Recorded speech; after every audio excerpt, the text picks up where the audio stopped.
Welcome, everyone. The first order of business tonight is a public hearing, so I'll call that public hearing to order at 6 p.m. The purpose of the public hearing is to hear any representation from the public with regards to variation application 2017-02 submitted by True Blue Developments Limited regarding 1508 Gordon Avenue for the following. Variance from the required front yard of 30 feet to 19 feet and 19.05 feet. Is there someone here from True Blue that wishes to speak? Do you have any? The building's been there since 77. Okay, does anyone else present care to speak on the hearing issue? I was like, are we allowed If to I say may. something? Yeah. Basically, the purpose of this application is to legalize the existing building as there's been a change in use.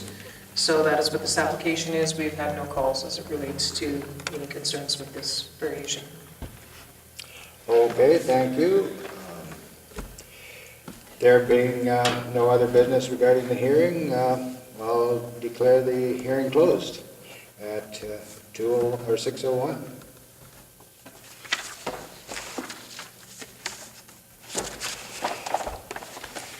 Summary. One thing went through. Okay, just give me a second. That's funny.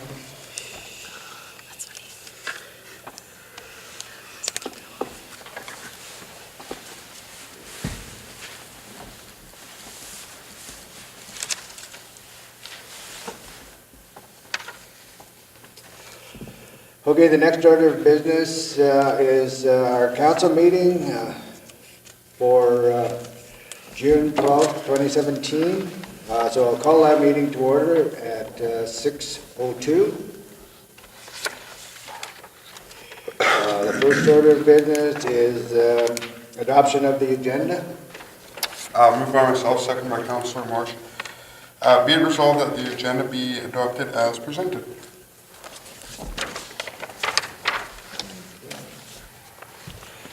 Any discussion on the agenda? Hearing none, I'll call the question. All those in favor? Carried. By the way, I voted.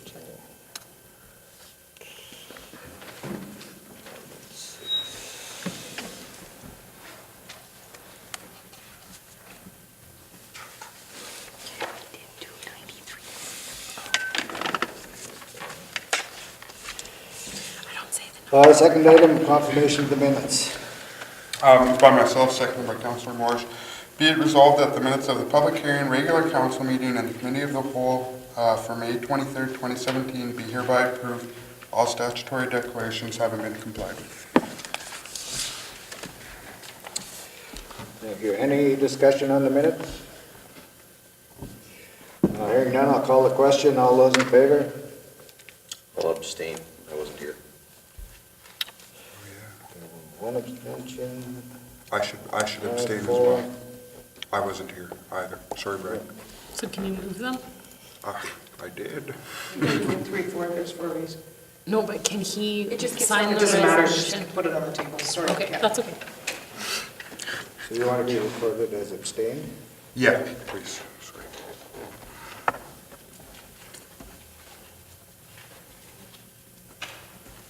Motion carried.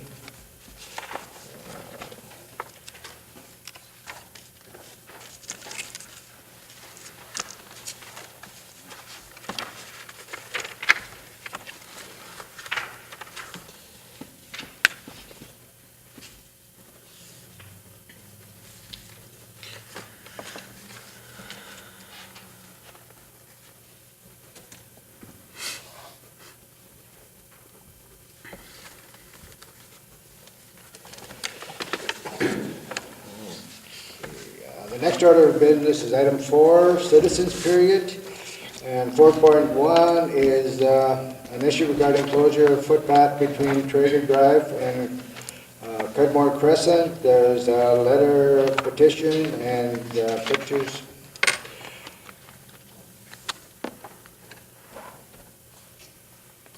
Does anyone wish to speak to the issue?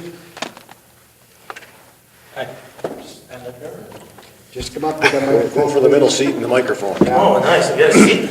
Okay, perfect. Please give us, for the record, give your name and where you live. And Andre Murphy, I live on 2 Harvey Place in the Paul, Manitoba, obviously. So I appreciate you taking the time out tonight to allow us to kind of share some of our concerns that we have with the current walking paths, both the 3 of them that are situated between Traeger Drive and Cudmore Place. As you know, Mr. Tode provided you guys a petition with our residents and also some pictures just to show what concerns that we have or what we're seeing. But also tonight we'd like to sit down with you guys and maybe provide you a couple of solutions where we think that if we can work together, we can make our community a lot nicer to see and nicer to live in. So this is a bit of history. As we all know, this has been a long time issue. I think I've been here a couple of times now. Usually shows up every couple of years. And it's really been a big concern for those people that live adjacent or near these walking paths. As you're aware, we're a lot of times victims of vandalism, resulting in lots of frustration and additional costs just to live in that area. And, you know, we've had instructions to call the RCMP, and we all know that, you know, I'm sure the RCMP has got a lot better things to do than chasing somebody that was painting a house or painting a fence or tearing off fence boards or smashing windows or whatever it happens to be. So we've called them many times through the year, and again, it's quite a frustration, I'm sure, for them as well. As well as in the past, you know, we've brought forward, like I mentioned, emails and pictures, and I've talked to councilors and sent text messages to the mayor. And where we see the problem today is that I actually took a couple more pictures just for give you some recent looks of what's going there, because I don't know if you have them all. But this is a real major eyesore for our community. If you look at some of those pictures there, and what people would see if you're a visitor to this community, it would not be positive. And it's quite wide open. And, you know, as homeowners, you know, we really are having a hard time to deal with this because it happens all the time. It's constant and it's uncontrollable. When we first bought a house in that area, and I know my neighbor friends have done the same thing, we spent a lot of time and pride of trying to keep our fence clean and making sure we replace any boards.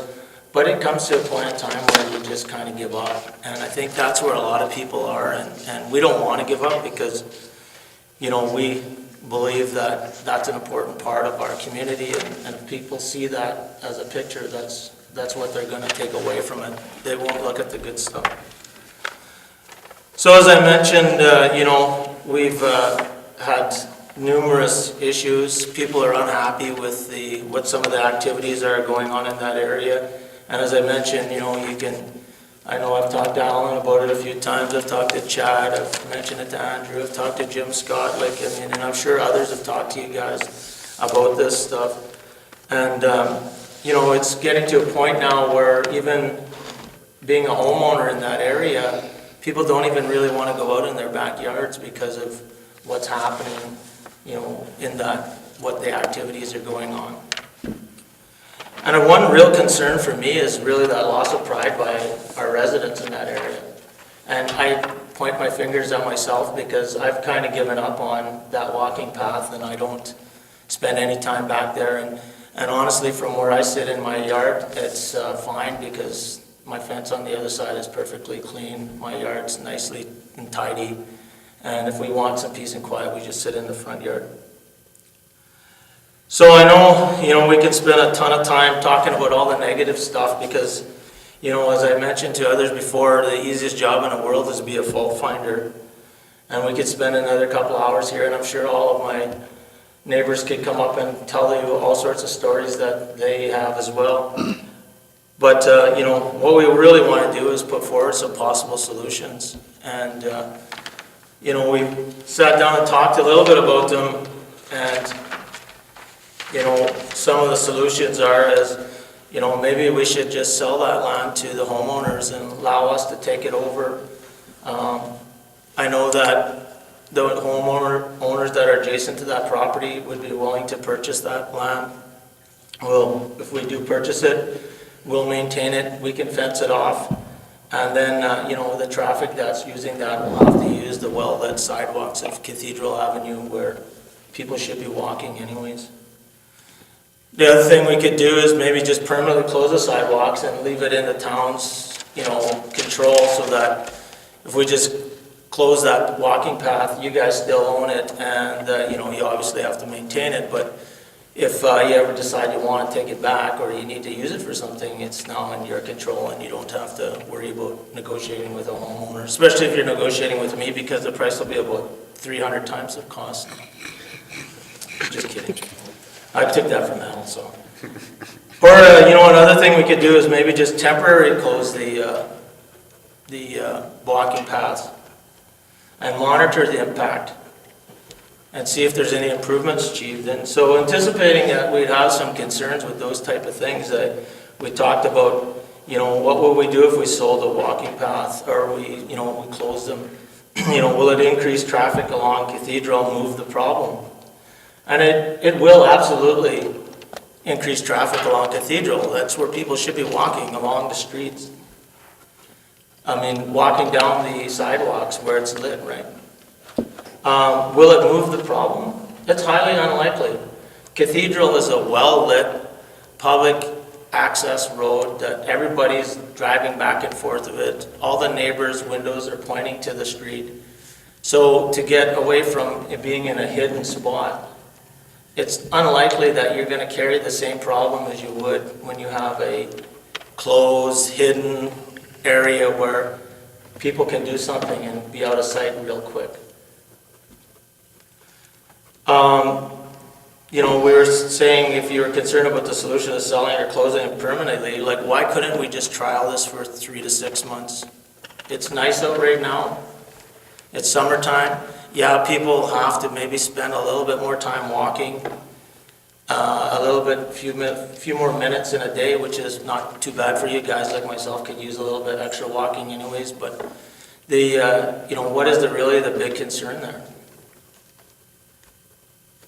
You know, if we did that, and, you know, we'd be willing to work with whoever, and we could see how things are going, you know, we could monitor and decide whether it's a bigger problem now, is it a less of a problem, is there a smaller problem now? And if there is a smaller problem, then we should just get back together and see if we can actually do something more to fix it, instead of going back, because we know the problem we have today is a big problem. And it might not be a big problem for everybody, but it is a real big problem for the people that live in that area. One thing I didn't mention earlier is about the safety. So, you know, everybody, being a safety fellow, everybody's believes safety is whatever they feel is safe. And, you know, some of the concerns that I'm hearing now from our fellow neighbors is, you know, walking on Traeger Drive. You know, we have people coming through there, there's no sidewalks, and there's a lot of traffic and cars parked on the sides of the roads, and people are walking down the middle of the roads, and sometimes people are walking down the middle of the roads that really are needing some help. And not only that, but, you know, we have kids and stuff. One of the things is when you look at that walking path between Cudmore and like behind Harvey Place, that cutaway goes straight through the park. I'm not sure if that was always the intent, that pathway would go through a park where there's a bunch of little kids. And not to say that there's anything going on there, but again, there's always that potential. And when you just see what the area looks like, you kind of have to assume that there's probably some not so good people walking through there. And again, I don't know, and I'm not accusing anybody of doing anything or if there's issues with that, but it kind of just sort of fits, right? The other thing is that there's that coming out of that park. I mean, there's some major blind spots coming from Traeger. Kids come flying out of there. Cars are driving back and forth there all the time. I know personally I've stopped to let, you know, kind of quickly to let kids fly, you know, with a 5-year-old riding his bike across the not stopping. They don't know they're coming. They don't see the cars coming. And then the other thing is we have, some of our neighbors really concerned about violence and what's happening there. And I think if you see some of the pictures there, there's a lot of the drinking, the graffiti, and all that other stuff. But it does concern me that we have neighbors that are worried about that kind of stuff, being yelled at by people walking when they're sitting in their backyard. And we can all say, well, we'll just call the police, but by the time the police come there, they're well gone and on their way.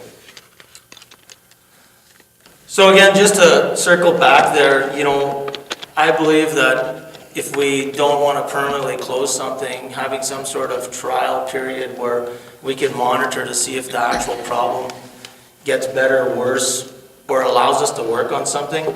But, I know looking around this room, everybody in this room loves this community and wants to see the best for our town. And we all know what the problem is. I don't think that has to be defined again.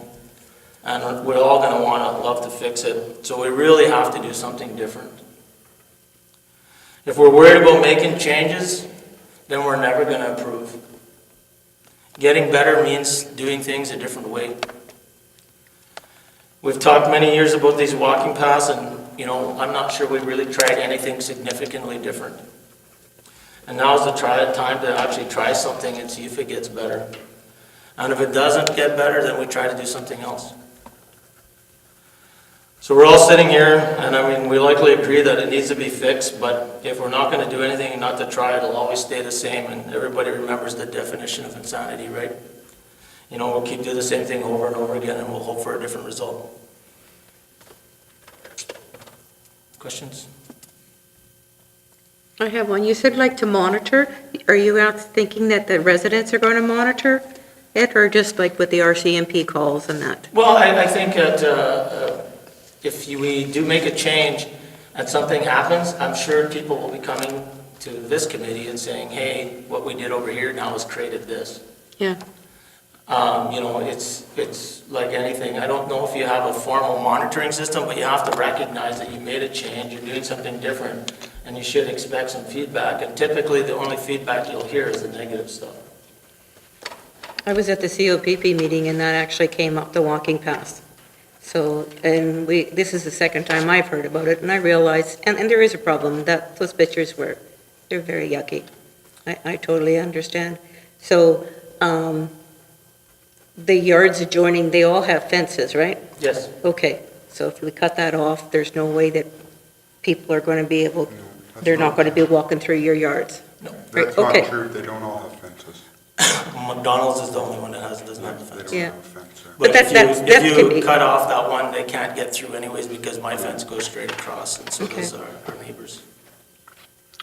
I'm sorry, I have a little bit of insight, I guess, on this. I was at the same COPP meeting as Margaret was, and I asked the question specifically because I've had these discussions with Andre and Nick and that sort of thing, and he said, definitely those walking paths are a big problem for the RCMP, and they do receive quite a few phone calls, especially in the summer months. The winter months, obviously, it's not nearly as big of an issue, but it is one of their hot spots, I guess, if that's the proper term for it that Joel had used. But it's it does cause quite a few problems for the RCMP, and they do get quite a few phone calls. And good on the neighbors for making those phone calls, but it is an issue. I live down, not where the footpaths are, I live down the street from them, so I do see some of the after effects of people cutting through there and that sort of thing. And I've walked the walking path, I've walked through there, and I've walked the walking path, different routes and that sort of thing. And I personally don't think that it would change a whole lot of distances to get places and times to get to places. That's just my personal opinion. So. Would you start, Andre, by saying, excuse me, that you guys would consider purchasing that piece of land? Whoever's adjoining? Yes. Any other questions? I was just gonna ask one, our community was designed with walking paths throughout, in many different areas and that sort of thing. Do you think, this is the problem that's unique to Cudmore and your area, or is it a broader one where if we're, if we close one, we close them all? I can't actually speak for other areas. I don't know, I've heard stories or about what the original design of this walking path was and the design of the community where there was going to be a school in a certain area which didn't turn into a school or something, and I've kind of heard that, Brian. I don't know if actually this is problems in other communities. I do know though it's a major problem in our community, and if we don't fix these areas, it's not going to get any better. And if we have the same problem in other parts of town, we should really be looking at solutions to try to fix them. But I honestly haven't heard from somebody else. Okay, if there's no more questions? Just a comment. I live on Traeger Drive, and I live adjacent to a pathway that connected Traeger Drive to the rotary walking path, and it was closed on a trial basis. We had proposed to purchase that land, and the immediate impact was great. I mean, no longer was I having to collect my things out of the walking path and from other areas, because there is a lot of vandalism. There is a lot of traffic there that is not daytime. I mean, the problem doesn't lie with children walking to school or people walking in the evening, Right. on their evening walks. And Andre is right in that, when Al McLaughlin was mayor, he talked a lot about managing problems through environmental design, as opposed to, phoning the RCMP and having them spend their time trying to chase somebody down a walking path between two subdivisions. If there's an opportunity to simply change the way that problem can move around, then either the problem will cease to exist because it no longer has an opportunity to flourish, or it's forced to go into an area where it just can't persist, because if it moves out to the sidewalks on Cathedral Avenue or over to the walking path behind Traeger Drive and on the backside of Cudmore, which is well lit, is wide enough to accommodate RCMP vehicles, because we see them drive down there from time to time when they get phone calls, then it makes it difficult for problem people in those areas to continue with their business. And so for me personally, I support, at the very least, we should be testing the waters on closing these things, finding out whether or not there is in fact a negative impact elsewhere that isn't anticipated, to then arrive at some kind of finalized and permanent solution. At the end of the day, there's a lot of pedestrian traffic that moves from the more southern portions of town and enables the footpaths between Traeger Drive and Cudmore just to simply make the distance a little bit shorter. But as soon as they hit Campbell, there's a sidewalk there that's wide with a boulevard. It's cleaned in the wintertime always with the snow blowers and the sidewalk plows. It goes right up to Cathedral, and same thing on Cathedral. So for me personally, I would support some kind of closure. I think we should bring this to committee of the whole for further discussion with the engineering department. I think we should invite a representative from that group to be available to hear that discussion, so that we can have an honest conversation about whether or not we're managing problems or our game for improving things. And we're open to that, like if we want to work on some sort of solution and you need input, absolutely, we'd participate and whatever it takes. Okay. Okay, so we'll take the petitions under advisement, and council can make that at a future committee of the whole meeting. Can we make a note to have that on the committee of the whole for the next committee of the whole? And make sure that these guys are aware of when that meeting will be. Even though there's no citizens period, they might like to participate or at least be present. Yes, ma'am. And who the representative would be from your group? I see we have Nick's name, but are you, either one of you Yeah. that we can contact? Yeah. Everyone points. I can't see what they're doing behind my faces and stuff. They're smiling nice.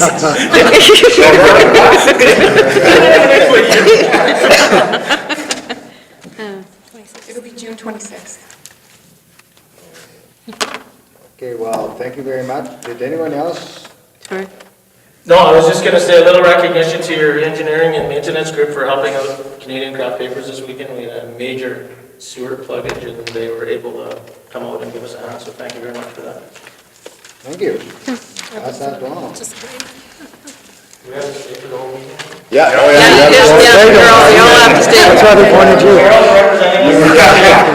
Actually, you have to go and come back and $20 bring treats. if you leave early. No, nobody listened. Okay, moving on to item number 5 is the CAO report. So basically, this report is for the period as at June 7th, 2017. It's an update as it relates to various departments. Museum was successful in hiring a digitization person for the 3rd year through the Heritage Grants Program. Museum also installed a local art museum show, Building the Pot, Celebrating the Future. May saw 20 fire calls, 2 alarms, 2 bridge rescues, 3 MVAs, and 11 fire responses. We had a pretty busy month in May. 3 firefighters were promoted to lieutenant position, and we have 5 new recruits. Fire tour season has started. You can pretty much tell on the hour we have the fire trucks going off, and kids are enjoying climbing over the trucks. Building inspector has been meeting with contractors regarding permit process and expectations. There's going to be a huge push on education regarding building permits in the next few weeks, as it is now building season. Engineering has been busy with street sweeping, forming curbs and sidewalks, repairing catch basins, dust control on streets, street sign repair, and general spring cleanup. We had a pretty big water break on 10th and a house connection repair. Also had a sewer main collapse and a review of crosswalk renewal tender at 6th and Smith. OCN, the RM, and the town and the Canada Day Committee have all contributed financially to the Canada 150th birthday celebration fireworks. Sounds like we're going to have quite the show. Everybody was kind enough to put money into the community, so that'll be a great turnout.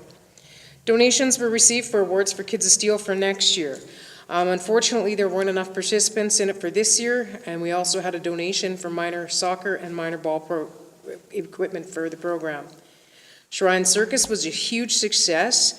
We had 1,800 people enjoy both shows. The first one was 800 and the second one was a sellout of 1,000 people.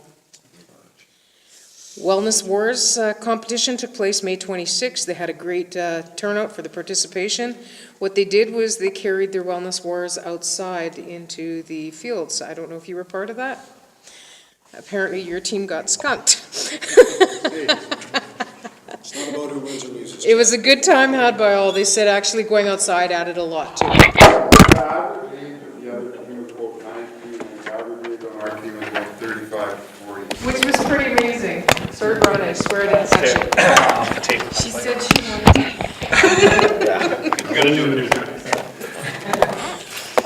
management and union members have been attending the safety training programs that they've been offering in town. Contract negotiations are still ongoing. We had both parties within the last week. We've reviewed again. We're having a hard time getting a fire chief yet again. Staff continues to look at what we can do in-house and try and promote from within. We have it advertised everywhere. It's a problem across the province and actually across the Prairie provinces. CFO is finalizing reconciliations for 2015 and working on the 2016 year end. We have lots of tenders going out as this was part of the financial plan, so you're going to see a lot of tenders advertised in the community right now because now that we have our budget approved, we're getting things going. EMO training and disaster management courses were taken by staff. Parks and Cemetery, we're having a hard time doing the maintenance as the weather is not cooperating. Testing of the rink brine tubes is ongoing. We have an outside party in doing line testing. If you were aware, we had some brine leaks in the rink towards the end of the season. We're hoping to get a grip on this because this may have an impact as to when the ice will be available. So we're hoping they find something fairly quick. And that's my report. Randy, I have one question about that Kids of Steel. Yep.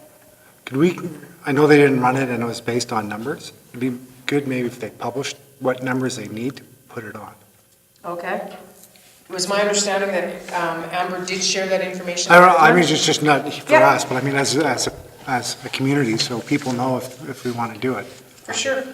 you know. we need I to know get she told involved. them they needed a minimum when she was advertising, but I can ask her to do a little bit more of a push on that.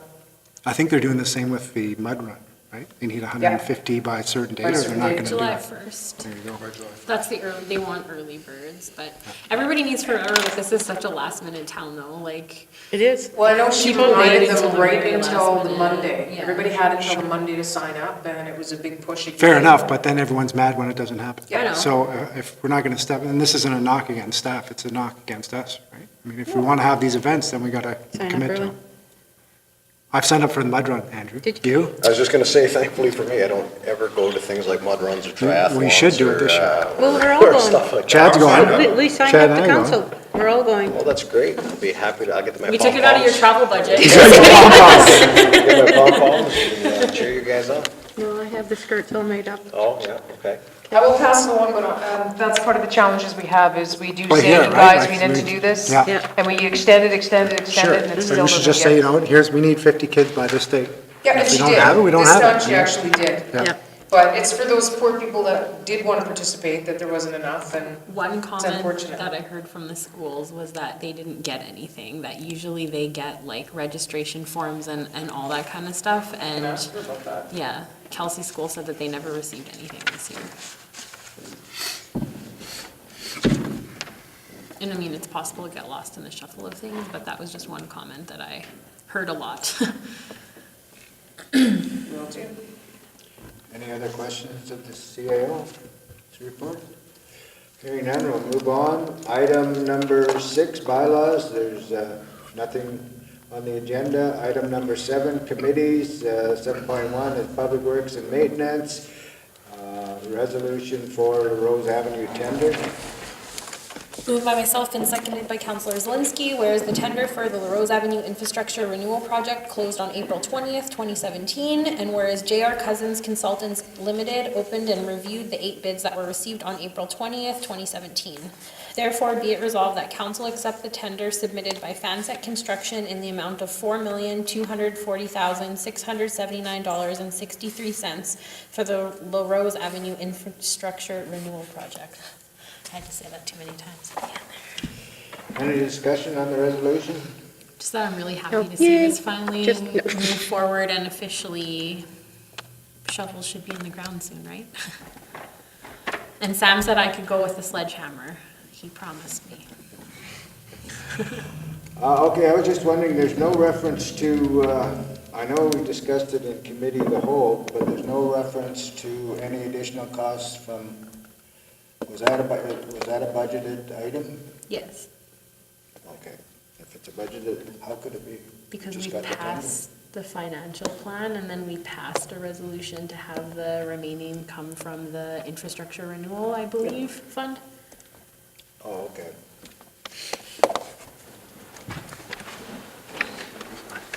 We passed our portion in the financial plan, and then last council, or 2 councils ago now, we passed a resolution because we had already known that the tenders were gonna come in, so we passed a resolution to have the, oh, yeah, the over expenditure come from the infrastructure renewal fund, because there was enough funding in there to cover it.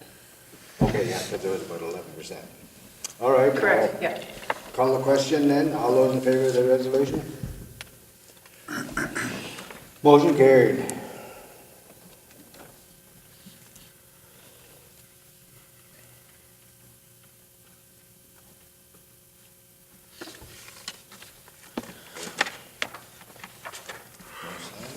No tags, no signing.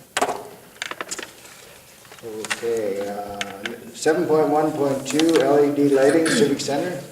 Moved by myself, seconded by Councillor Zelinski. Be it resolved that council approve the addition of the Civic Center to the LED lighting retrofit project in the amount of $16,875, with the monies to be expended from the BIPOL 3 Reserve Fund. Any discussion on the motion? So right now, the town is in the process of updating the lighting throughout all of their facilities, and we did receive some grant funding, I believe, through Manitoba Hydro to do that. So since we are receiving grant funding, we thought, why not do every single one of our buildings and not forget this one? So this is to just add the Civic Center to that project. Thank you. Any other comments, questions? Okay, I'll call the question. All those in favor of the resolution? Motion carried.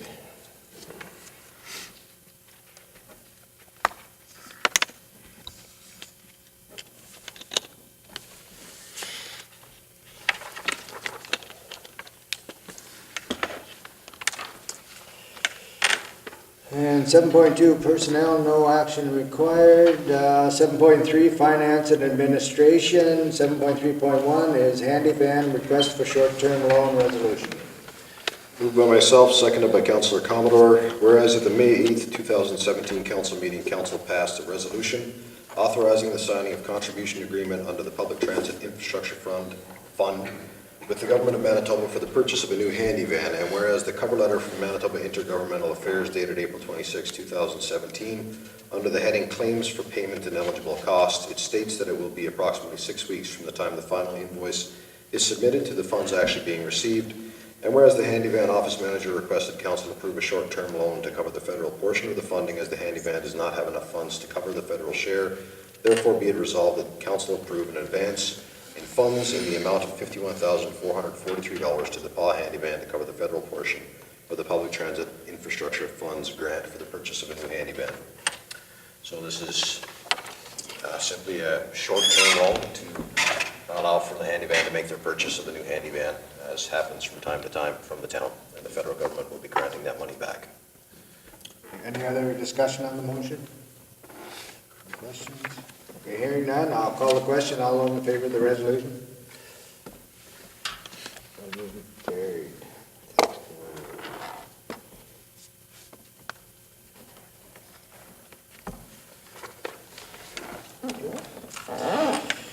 Uh, 7.3.2 is purchase agreements resolution. Moved by myself, seconded by Councillor Commodore, whereas it was determined that there is a discrepancy in the property purchase agreements for the sale of town-owned lots, and whereas Schedule A of the purchase agreement currently states, the purchaser shall, upon the transfer of title, pay to the vendor an amount equal to the purchase price set out in the purchase agreement without interest, and whereas this was not council's intention, therefore be it resolved that council approve the following amendment to Schedule A of the purchase agreement. The purchaser shall, upon the transfer of title, pay to the vendor an amount equal to the purchase price set out in the purchase agreement without interest, less the deposit amount in Section 2 of the original purchase agreement. So there's typically a deposit set down for the purchase, which is a portion of the actual entire purchase price. It was not identified in the original agreement, and this revision will capture that. Sorry, I wasn't part of the discussions. I just had a quick question. I thought in Manitoba that the titles can't be transferred until after the purchaser pays for it. What they've done was, what had happened is, in our agreement, it was our whole intention, so that if anybody was in default, that we would end up paying them just that amount back, and it transfers over to us. That was part of the agreement. Okay. The problem being, there was no holdback, and we would have had to pay the entire amount back. Sure. What this was, and our intention was, is there's usually like a $10,000 or $15,000 holdback, so we will have to pay them back the money regardless for the purchase of the lot, minus that holdback. Okay. Because we've done a lot of administrative stuff in between that. For sure. Okay. No, okay, that's fine. Any other questions or comments? All right, I'll call the question. All those in favor of the resolution? Resolution carried.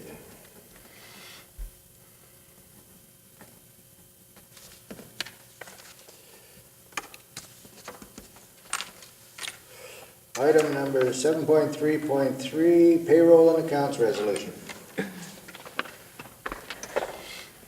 Moved by myself, seconded by, okay, I can never tell. Oh, it's Andrew, okay. Resolve that council authorize the following accounts. General checks number 18859 to 18945 in the amount of $300,366,395.16. Sorry, I brought the wrong glasses. Payroll period number 10 in the amount of $97,040.71.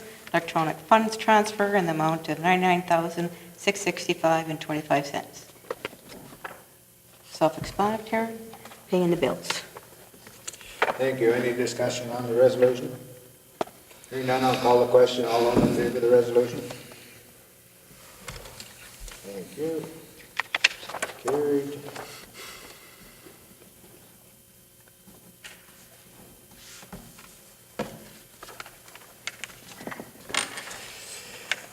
Item number 7.4, planning and development. 7.4.1 is a request for extension from our in-camera discussion resolution. Moved by myself, seconded by Councillor Forward. Resolved that council approve the request for extension for Section 8 of the purchase agreement, being the construction of a basement or foundation for Lot 2, Plan 33558, from June 30th, 2017 to June 30th, 2018. And be it further resolved that council approve the extension for Section 9 of the purchase agreement, being lockup stage from November 15th, 2017 to June 30th, 2019, as per discussion during the in-camera portion of May 23rd, 2017, Committee of the Whole meeting. Any discussion on the resolution?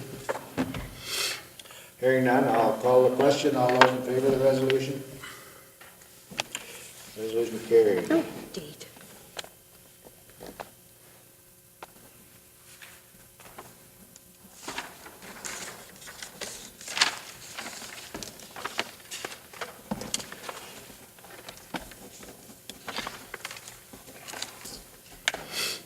Item number 7.4.2, Planning District from in-camera discussion.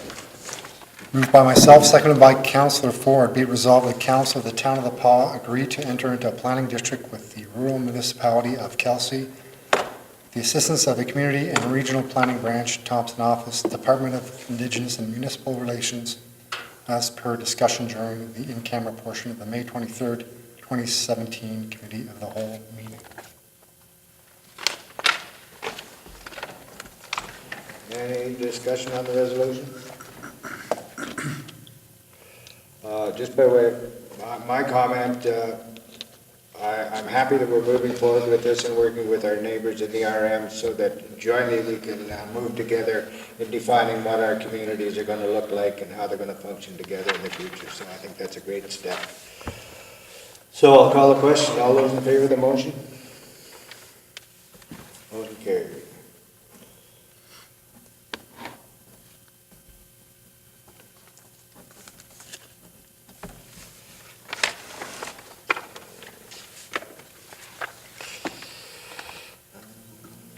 Public safety, no action. Airport airside, 7.6. 7.6.1 is Coco Hangar lease agreement resolution. Moved by myself, seconded by Councillor Ford. Be it resolved, Council authorize the Mayor and the Assistant CEO to sign a lease agreement with Toco Industries to lease property at the PA Airport to accommodate their hangar for a 2-year term being from January 1st, 2016 to December 31st, 2017.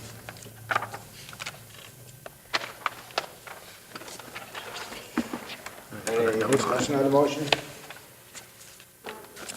Hearing none, I'll call the question. All those in favor of the motion? Motion carried.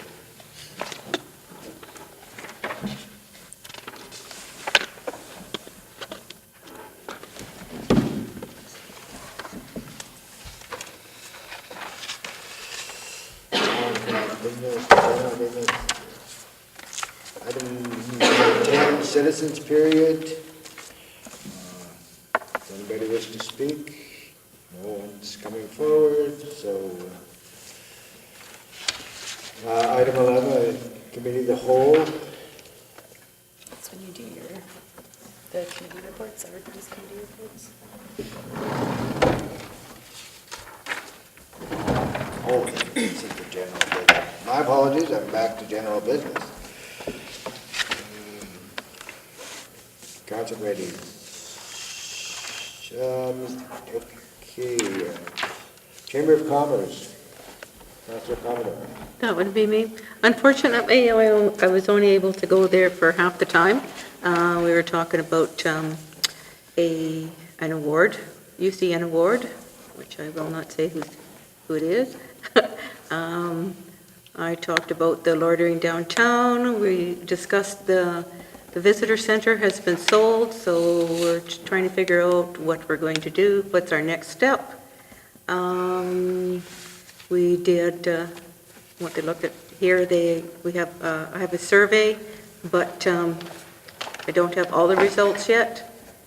And that's probably about it, just old business, trade show. that kind of stuff. Main thing was what we're going to do, move or stay at the visitor center. Okay, any questions of? Councilor Commodore, Citizens on Patrol. Me again, okay. We discussed, we're going to have a barbecue, and going to have it this summer, but, you know, we're just going to pick a date and go for it, because everybody's busy, right? The RCMP report, he did say that there's a lot more traffic going on at night, you know, just the season. And he did bring up the Traeger Drive and Cudmore Crescent, that was quite a concerning area. And Devon Park, they asked if we could do more patrols, because that's a lot of bad kids there, bad kids or adults. And that's probably about it. Everybody just said their little spiel of what they've seen. And I'm just going to bring it up that cell phone usage. A lot of reports on that. And apparently, if somebody we can sit there and take driver's license. If we see somebody on a cell phone, you take their number, your driver's license, and if it's the same people over there, they can advise the RCMP, and the RCMP can get a ticket. So even if the RCMP aren't around, there can be somebody else that can forward your name and your license and what you're doing, and you can still get a ticket. So just advising everybody, there's maybe somebody watching you.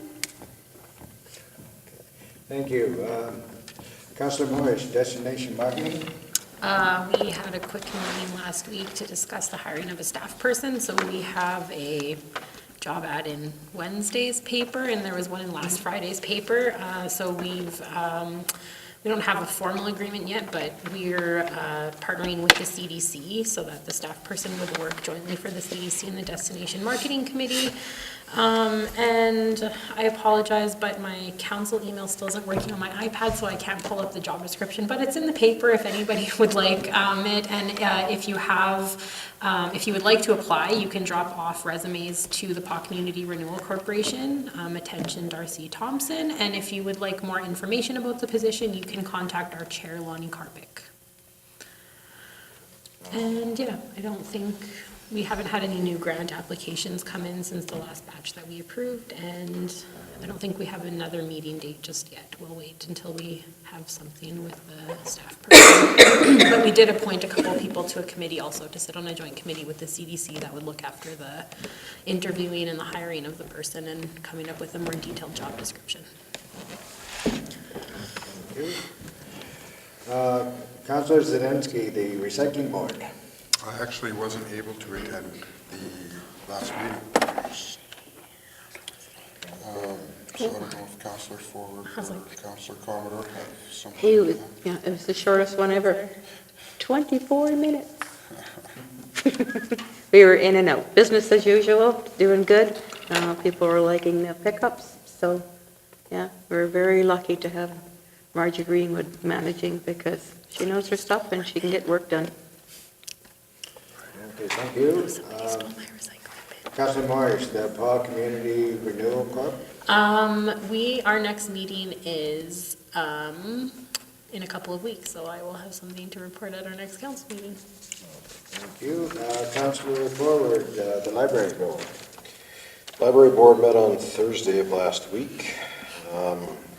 We received news from the Arm of Kelsey that they were sending an additional $11,500 in funding over from previous years. So that was made up most of the gap from the reduction in the budget from the town proper. So we saw almost a $15,000 reduction in allocation from the town, and the RM has backfilled most of the gap with $11,500. And so that's great news. The library board has been working with the administrator on restructuring of staffing positions and hours of operation to be as efficient as we can and get the greatest number of kind of patron usage hours per hour open as possible. Saturdays, people may be aware that Saturdays we're looking at closure throughout the year now. So typically in the summertime, the library has always closed on Saturdays. Through summer hours, it's very difficult to staff it on Saturdays in the summertime. It also doesn't see a great deal of use. Noted throughout the year as well, Saturdays are still difficult to staff, particularly with working alone policies. And Saturday tends to be the hour of least revenue, hour of least usage, and least hours open. So it's a difficult one because Saturday is also the day that the library services the majority of what you might call the family segment of patrons.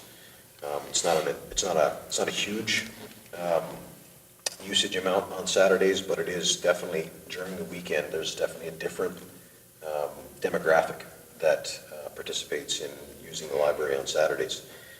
So that being said, it's a difficult, not difficult. The board is making changes because we need to make changes.